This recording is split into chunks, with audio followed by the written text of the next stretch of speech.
In any city, in any country, go to any mental institution or halfway house you can get yourself to. When you reach the front desk, close your eyes and ask if it is someone who calls himself the Holder of Light.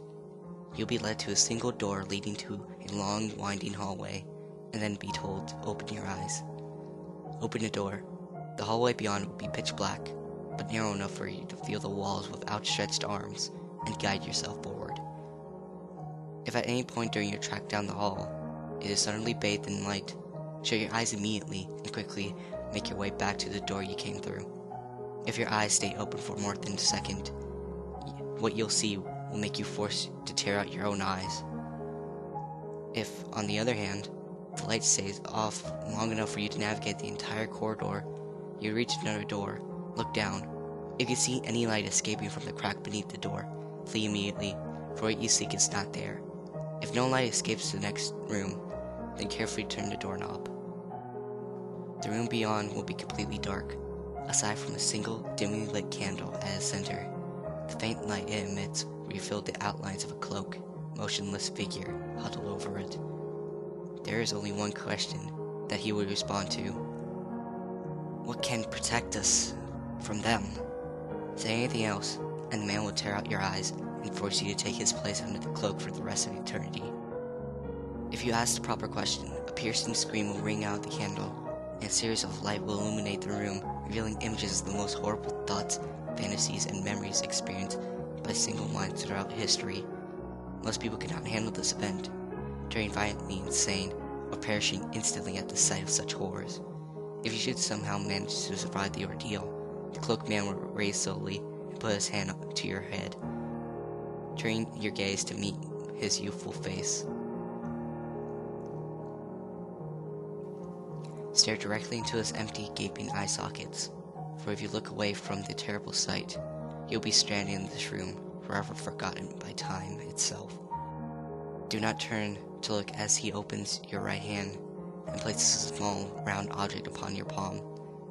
As that object touches your hand, you'll find yourself able to ignore even the most fearsome agonies, unless you are present of attaining another object, for the pains you feel then are far beyond any worldly suffering.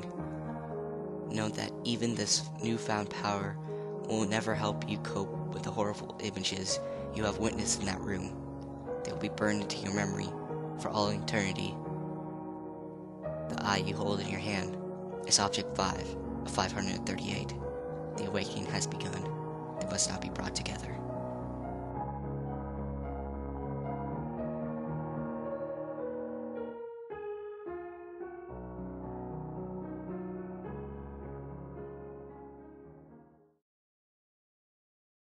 In any city, in any country, go to any mental institution or halfway house you can get yourself to. When you reach the front desk, ask if it is someone who calls yourself the Holder of Nothing. Should a look of sheer primal disgust mar the worker's expression, you'll then be taken to a separate building, one that appears to be an old wooden outhouse. Inside will be a seamlessly endless corridor that far exceeds the length of the outhouse. The corridor will be completely silent. Attempting to make any sound at the wrong time is a grave mistake. You'll notice the lights in the corridor getting brighter and brighter as you make your way down the end. Eventually, you'll find yourself blinded by their brilliance. If at any point the light goes out, quickly shout out, "No! Stop! What are you doing is wrong!" while backing away. If the lights do not come back on, bolt for the door you came through. It should still be open. Hopefully you're not far enough away for it to close. If it does close, an eternity in hell will be preferable for what you'll suffer.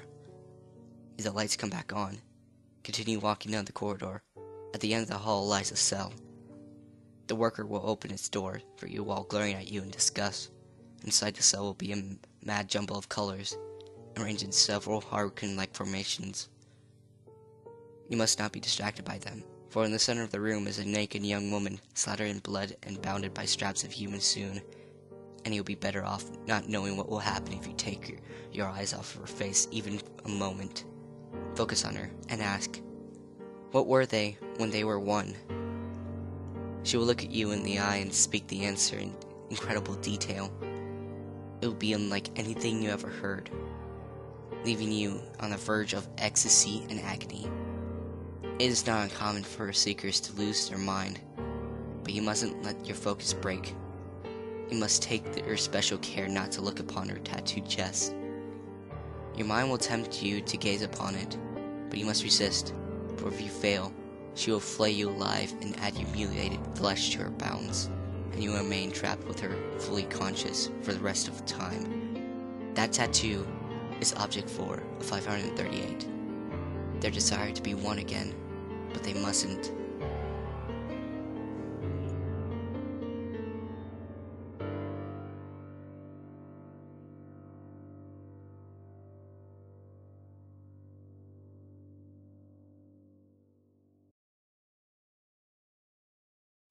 In any city, in any country, go to any mental institution or halfway house you can get yourself to. When you reach the front desk, ask to visit the someone who calls herself the older song. You would then be guided to a long staircase that spirals higher than the building stands. At the stairs summit is a door. As you open the door, a sudden wave of heat will pour out from the hallway beyond it and wash over you. Proceed down the hallway. As you walk, the air around you will grow increasingly frigid. When you feel as if you're encased in ice, you must stand perfectly still, remain silent, and listen. If, after a few seconds pass, you hear a baby crying, turn and run. No harm will befall you, but the infant's crying will follow you wherever you go. If you hear it for the rest of your life, count yourself lucky. If it stops, your firstborn child will die. If you do not hear a baby's cry, wait for the hallway to grow warmer once more, and then proceed to the door at its end. Enter. The room beyond will be awash in green light. At its center will be an old woman turning the handle of a silent music box. Her legs have both been severed at the knees. When you speak to her, you must look at her in the eyes. She hides a spear fashioned from the bones of her legs. Break eye contact, and she will impale you with it and leave you to bleed to death in seamlessly unending agony. She will respond to only one question.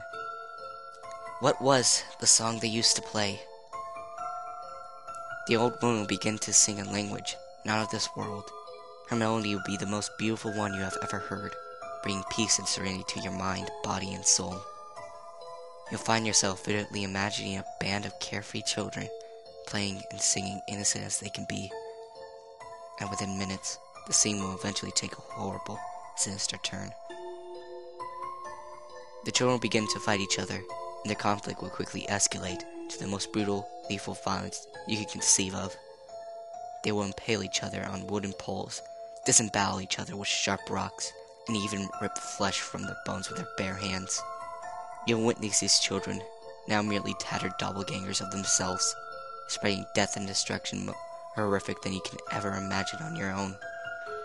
You'll see a naked boy, drenched in blood, singing with delight as he runs through a hellish wasteland, pursued by unspeakable monsters. They will overtake him and utterly destroy him. The song will still issue from his shredded lips for a while. Yet, you will remain calm and peaceful, even as you watch this unspeakable brutality. When this horrific vision ends, an instant pain will stab at your chest. Your heart will feel like it was about to explode. Don't let the agony break your focus, and don't break eye contact with the old woman, lest you invite a fate so horrible that an exploding heart seems lovable by comparison. If you remain steadfast in your gaze, the pain will eventually cease. The woman will stand up, though with your eyes still focused on her, you will not know how, and place the music box in your hands. The music box is object 6 of 538.